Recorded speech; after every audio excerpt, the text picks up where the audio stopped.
And the beat goes on. Yes, the beat goes on. You know, there's a simple and foolproof way to find out if we have hope or potential happiness in our future. Okay? It's been known to mankind for thousands of years, and I'd like to demonstrate that to you this evening. Okay? Raise your hand. We need to do this every now and then. It's a good reminder. Take that hand and place it on your heart. Listen.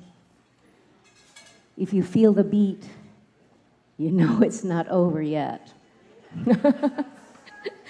You know, no matter how dark our days may be, that beat is the universe waiting for our comeback. You know, life isn't always very pretty, is it? Circumstances beyond our control can sometimes beat our dreams and leave it with a screeching halt. You know, like the war in Ukraine. When I saw those images, I thought about my mom during World War II.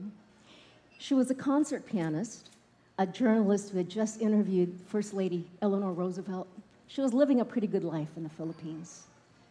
And all of a sudden, boom, just like that, she found herself in a dungeon, Fort Santiago, where hundreds died. She was a prisoner of war.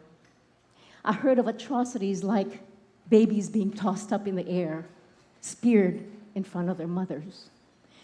And when I went back to Manila and saw that dark, dingy, eerie dungeon where they kept her, my heart ached just thinking about what she had to go through.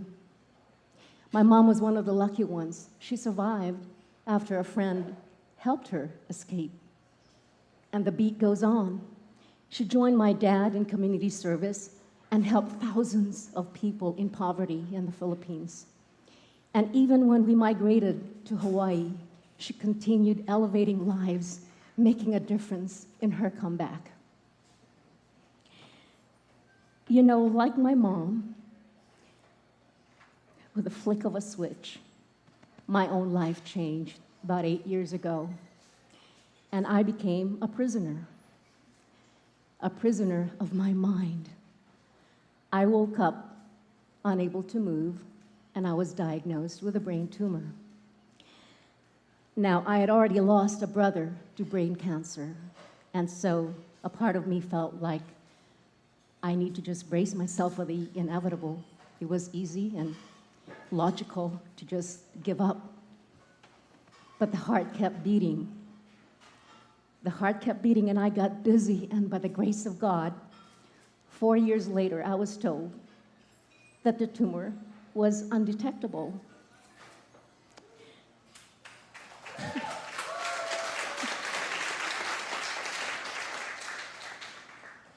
And the beat went on. I was given a second chance at life. So I embraced hope and possibility. In my 60s, I actually reconnected with an old love, show business. And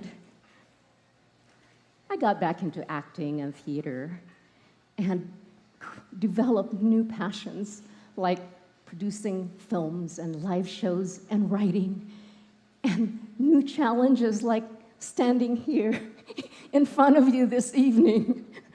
You know, it's about finding joy in the journey, right? They say the first act of life is learning the skills to navigate through life. The second act is focusing on our career, marriage, kids, family.